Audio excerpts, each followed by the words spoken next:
खबरों के सिलसिले को आगे बढ़ाएं और आपको बताएं कि पंजाब असम्बली का इजलास अब से कुछ ही देर में शुरू हो रहा है। असम्बली सेक्रेटेरिएट में गैर मुतल्लिका अफराद का दाखिला बंद कर दिया गया है। असम्बली सेक्रेटेरिएट के अतराफ पुलिस की भारी नफरी तैनात है। इसी हवाले से मजीद भी बात करेंगे। हमारे नुमाइंदे अली अकबर हमारे साथ मौजूद हैं। जी अली अकबर, बताएगा इजलास कितनी देर में शुरू होगा और कैसा माहौल देख रहे हैं आप आज? ये बिल्कुल, अगर आज इजलास की बात की जाए तो पंजाब असम्बली का इजलास सबसे कुछ देर के बाद शुरू होगा। स्पीकर पंजाब असम्बली चौधरी परवेज इलाही की जेर सदारत ये इजलास आज बुलवाया गया था और बताया जा रहा है कि स्पीकर पंजाब असम्बली चौधरी परवेज इलाही अब से कुछ देर के बाद जो है वो पंजाब असम्बली आएंगे और इजलास की सदारत करेंगे। लेकिन यहाँ पे अगर सूरत हाल की बात की जाए तो पंजाब असम्बली के इतराफ में जितने भी रास्ते हैं उनको बंद कर दिया गया है। किसी को भी गैर मुतल्लिका शख्स जो है वो असम्बली आने की की जा रही। अरकान सूबाई असम्बली की जो फहरिस्त है वो जो है वो पुलिस को पहुंचा दी गई है और किसी रुकन सूबाई असम्बली के साथ ड्राइवर या उसका पीएसए को आने की इजाजत नहीं दी जा रही। इसके साथ साथ अगर हम बात करें तो आज के एजेंडे पे जो है वो स्पीकर और डिप्टी स्पीकर के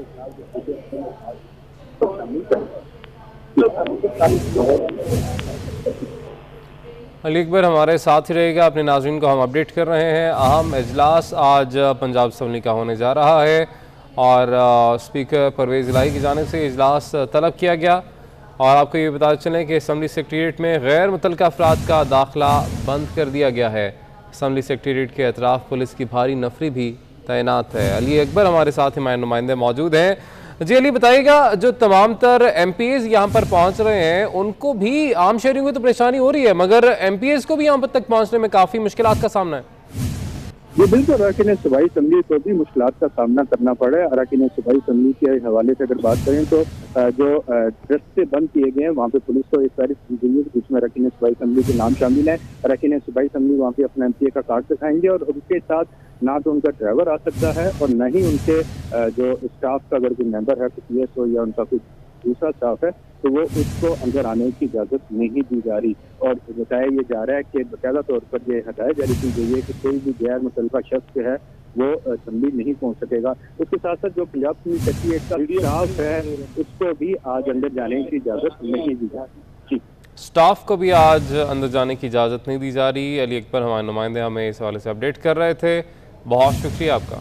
लीगी रहनुमा आज़मा बुखारी का कहना है कि इमरान खान जो ज़बान इस्तेमाल कर रहे हैं पाकिस्तान की कोई खातून इमरान खान जैसा शौहर नहीं चाहती होगी। इमरान खान मुल्क में गलत ट्रेंड सेट कर रहे हैं। इमरान खान के खिलाफ ऐसी ऐसी बातें हैं कि मुंह छुपाते फिरेंगे। इमरान खान को ज़हनी बीमारी है। खान साहब ने जो हरकत की मरियम नवाज साहिबा के बारे में बकवास करने के लिए, उसके ऊपर मैं मजम्मत तो नहीं करना चाहती क्योंकि इमरान खान साहब को मेरा ख्याल है मजम्मत की बजाय मुरम्मत की ज़रूरत है। और अब इसके ऊपर इमरान खान का से ये बताना चाहती हूँ कि इमरान खान साहब, आपको कोई जहनी बीमारी है, आपको कोई गलत फहमी है कि आप कोई पता नहीं कहाँ की बहुत बड़ी हसीन हस्ती हैं जिसके लिए जो है वो ख़वातीन जिसका नाम ले लें, अगर सियासी तनकीद करें तो वो उनके शौहरों को होना चाहिए। और जो ख़वातीन आपके जलसे जुलूसों में आके बहुत जोश जज्बे से आपके नारे लगाती हैं, फिर उनके शौहरों को क्या करना चाहिए? आप बहुत गलत ट्रेंड शुरू कर रहे हैं इस मुल्क के अंदर। पहले ही पाकिस्तानी सोसाइटी में वर्किंग वुमेन के लिए स्पेस कम होती है। पहले ही फैमिलियाँ उस तरह से औरतों को सपोर्ट नहीं करती जो बाहर निकलती हैं। मरियम नवाज़ की तो खुशकिस्मती है कि वो जिस ख़ानदान से ताल्लुक़ रखती हैं उनके वालिद साहब का नाम मियाँ मोहम्मद नवाज शरीफ है और उनके हस्बैंड का नाम जो है वो कैप्टन सफदर है और वो एक बड़े पार्टी की लीडर हैं। उनको तो इन चीज़ों से फ़र्क नहीं पड़ता। तहरीक इंसाफ के बागी रुकन नुमान लंगड़ियाल का कहना है कि जो फैसला किया है उस पर कायम है और फ़ख्र है क्योंकि सूबे की बेहतरी चाहते हैं। हम अपील का हक रखते हैं। जिस तरह का फैसला आया उसमें बहुत अबहम है। अपील में ज़रूर जाएंगे। अपील का हक तो हम रखते हैं और जिस तरह का फैसला आया उसमें तो बहुत ही अभाम है और हम बिल्कुल फैसला करेंगे और अपील में जाने का प्रोग्राम ज़रूर है। और जहाँ तक तरीन साहब के ग्रुप का मसला है वो हम इंशाअल्लाह ताला जो फैसला किया है उस पर हमें फ़ख्र है, हम उस पर कायम हैं और हमें किसी तरह का कोई पछतावा नहीं क्योंकि हम सूबे की बेहतरी चाहते थे और सूबे की तरक्की चाहते थे। और जिस तरह पिछले दौर में करप्शन और लूट बाज़ार का माहौल बना हुआ था, हमें बड़ा अच्छा मौका मिला कि हम उसका रिजेंटमेंट करते और अपने उस हुकूमत को टॉपल करने में एक अहम किरदार अदा किया है। वज़ीर आला पंजाब हमजा शहबाज शरीफ की ज़ेर सदारत ऐवान वज़ीर आला में इजलास जारी है, जिसमें पंजाब असम्बली इजलास के हवाले से मुशावरत की जा रही है। तफसीलात जानते हैं, हमारे साथ मौजूद हैं उमर असलम। उमर असलम, आगाह कीजिएगा। जी बिल्कुल, इस वक्त मैं ऐवान वज़ीर आला के बाहर मौजूद हूँ, जहाँ पर वज़ीर आला पंजाब मियां हमजा शहबाज शरीफ की ज़ेर सदारत इजलास जारी है। इस इजलास में आज जो पंजाब असम्बली का इजलास होने जा रहा है, इस हवाले से मशावरत की जा रही है।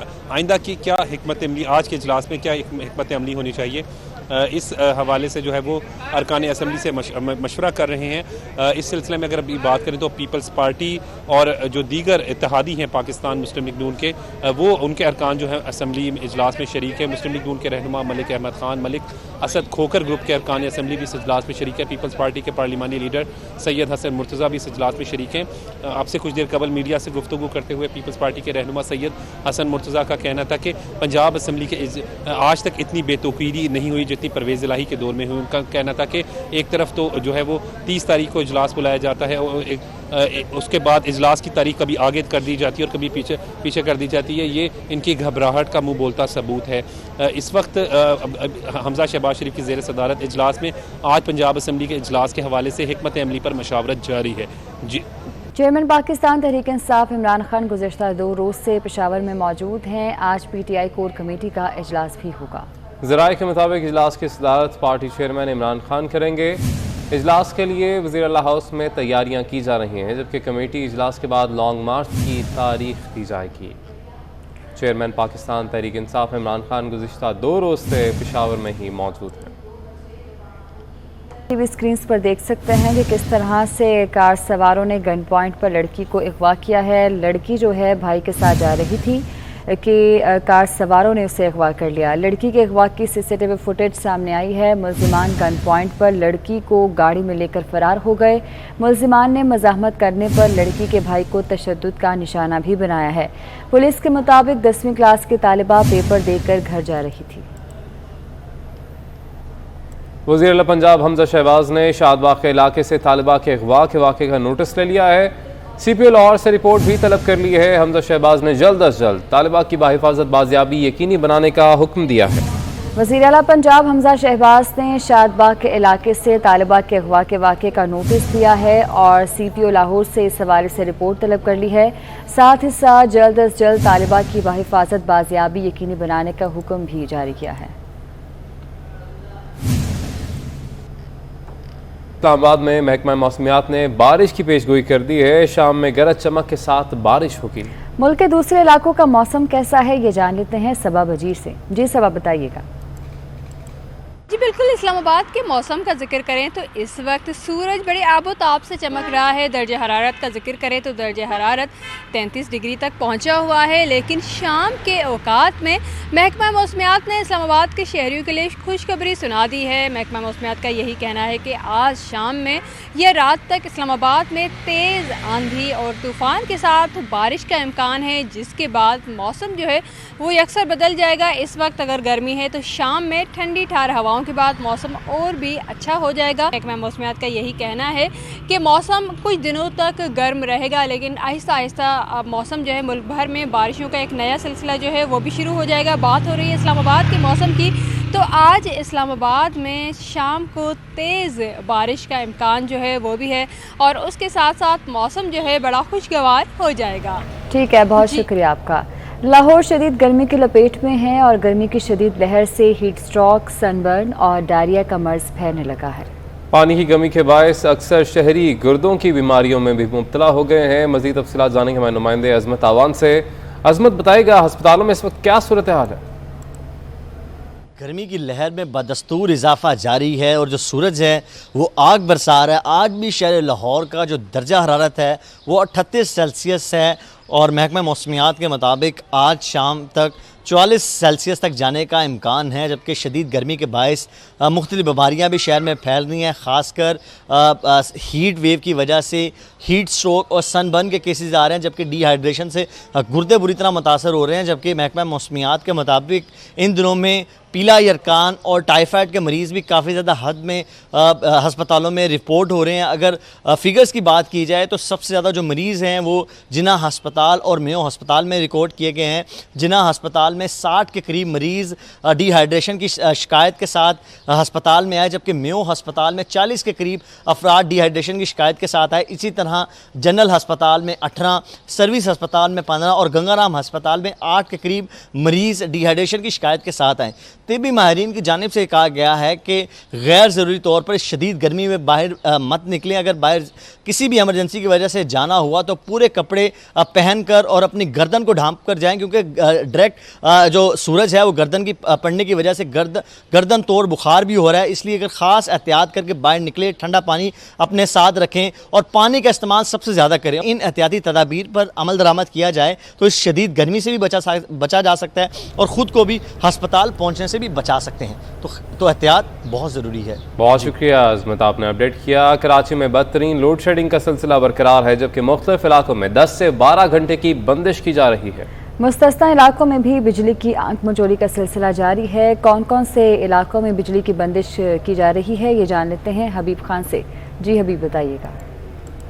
कराची शहर में इस वक्त लोड शेडिंग की अबतर तरीन सूरत हाल का सामना है। शहर में मुख्तलिफ इलाकों में जो बिजली बंदिश का दौरानिया है वो 12 घंटे से भी तजावुज़ कर चुका है। अगर मुख्तलिफ रिहायशी इलाकों की बात करें तो इस वक्त भी सूरत हाल में जो है वो बेहतरी नहीं आ सकी है। कि इलेक्ट्रिक हुकाम की जानिब से भी यही बताया जा रहा है कि इस वक्त 250 से 300 मेगावाट का जो है वो शॉर्टफॉल है। 3150 मेगावाट की जो है वो इस वक्त फराहमी की जा रही है, जबकि 3400 मेगावाट तक की तकरीबन जो है वो इस वक्त शहर की डिमांड है। और इसको पूरा करने के लिए लोड मैनेजमेंट प्लान के तहत जो है वो शहर के मुख्तलिफ इलाकों में बिजली बंदिश का जो दौरानिया है इसको बढ़ाया गया है। इस वक्त शहर के जो रिहायशी हैं मुख्तलिफ इलाकों में अबतर तरीन सूरत हाल से गुजर रहे हैं। इस वक्त मैं मौजूद हूँ मंजूर कॉलोनी में और यहाँ पर जब हमने इलाका मकीनों से बात की तो उनका यही कहना है कि एक तो बिजली बंदिश का कोई दौरानिया नहीं है और दूसरी जानिब के इलेक्ट्रिक हुकाम की जानिब से गैर एलानिया तौर पर जो है वो रात के औकात में बिजली बंद कर दी जाती है, जिसकी वजह से घरों में जो ख़ास तौर पर बच्चे हैं और सुबह काम पर जाने वाले अफराद हैं उनकी मुश्किलात जो है वो उसमें दुगना इजाफा हो रहा है। और उनकी जानिब से ये मुतालबा किया जा रहा है कि कराची में इस वक्त जो शदीद गर्मी का सिलसिला जारी है और ऐसे मौसम में के इलेक्ट्रिक हुकाम को थोड़ा सा जो है वो ये सोचना चाहिए कि शहरियों को रिलीफ फराम किया जाए। बंद घर है शहर में, कंक्रीट का तकरीबन बना हुआ शहर है और ऊंची ऊंची इमारतें हैं। ऐसे में घरों में जो है वो थोड़ी सी घुटन का एहसास होता है। इस वजह से उनकी जानिब से डिमांड है कि कराची में जो बिजली बंदिश का जो दौरानिया है उसको कम किया जाए, कम से कम इस शदीद गर्म मौसम में शहरियों को जो है वो रिलीफ फराम किया जाए। ठीक है, बहुत शुक्रिया आपका हबीब खान। शेर गली ज़िला शेरानी के करीब देवदार के जंगली, आपको बताएं कि वहाँ पर आग लगी हुई है और अभी भी आग का जो सिलसिला है वो काबू में नहीं आ रहा, बढ़ती चली जा रही है। ISPR के मुताबिक PDMA NDMA के साथ आग बुझाने की कोशिश में मसरूफ़ हैं। फ़ौज और FC बलूचिस्तान की जानिब से ज़्यादा मदद की फ्राहमी जारी है। ISPR के मुताबिक आग ज़्यादातर पहाड़ी चोटियों पर 10,000 फीट की बुलंदी पर आबादी से दूर है। मकामी इंतज़ामिया और लेवीज़ के साथ FC विंग और 2 हेलीकॉप्टर्स आग बुझाने के अमल में मसरूफ़ हैं। एक हेलीकॉप्टर पानी और दूसरा केमिकल फेंकने के लिए इस्तेमाल किया जा रहा है। ISPR के मुताबिक NDMA की जानिब से FC बलूचिस्तान के ज़रिए 400 फायरबॉस और 200 फायर सूट फराहम किए गए। कंबल, खेमे, चटाइयाँ और आग बुझाने का सामान भी फराहम किया गया है। आपको अपडेट करेंगे। शुमाली वज़ीरिस्तान की तहसील मीर अली में चेयरमैन के इंतखाब के लिए 9 पोलिंग स्टेशन पर रीपोलिंग का अमल जारी है।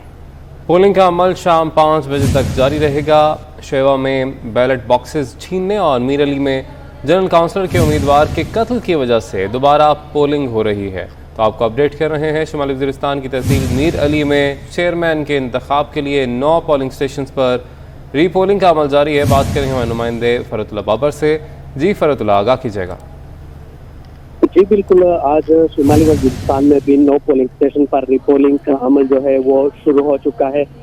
शुमाली वज़ीरिस्तान में तकरीबन 9 पोलिंग स्टेशन जो है वो कायम कर दिए गए हैं, जिसमें 5 विलेज कौंसिल है दरहेल, तो वहाँ पर पोलिंग स्टेशन कायम किए गए हैं। जो मुसव्विर दाऊद के कत्ल के बाद जो वहाँ पर इलेक्शन था वो मुलतवी किया गया था।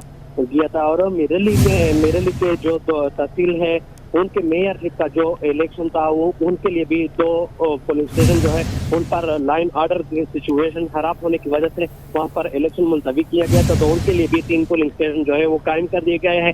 सिक्योरिटी के भी सख्त इंतजाम किए गए हैं और डिप्टी कमिश्नर की तरफ से दफा 144 जो है वो भी नाफिज कर दिया गया है। जी ठीक है, आपने अपडेट किया, बहुत शुक्रिया आपका। डिप्टी कमिश्नर शेखपुरा राना शकील असलम ने MS डॉक्टर अजहर अमीन के हमरा चिल्ड्रन अस्पताल में बच्चों को पोलियो के कतरे पिलाकर मुहिम का आगाज़ कर दिया। 5 रोज़ तक जारी रहने वाली पोलियो मुहिम के दौरान 2100 से ज़ायद टीमें 7 लाख बच्चों को पोलियो के कतरे और विटामिन पिलाएंगी। बस अड्डों, रेलवे स्टेशन और मारूफ शाहराहों पर पोलियो कैंप्स भी लगाए जा रहे हैं। ज़िला काउंसिल हॉल में महकमा हेल्थ की जानिब से तकरीब का इनेकाद किया गया। तकरीब में मेहमान खुसूसी CEO हेल्थ शेखपुरा डॉक्टर राय समीउल्लाह थे। CEO हेल्थ शेखपुरा ने अच्छी कारकर्दगी दिखाने पर तारीफ़ी सर्टिफिकेट्स भी तकसीम किए और पोलियो मुहिम के हवाले से वॉक भी की।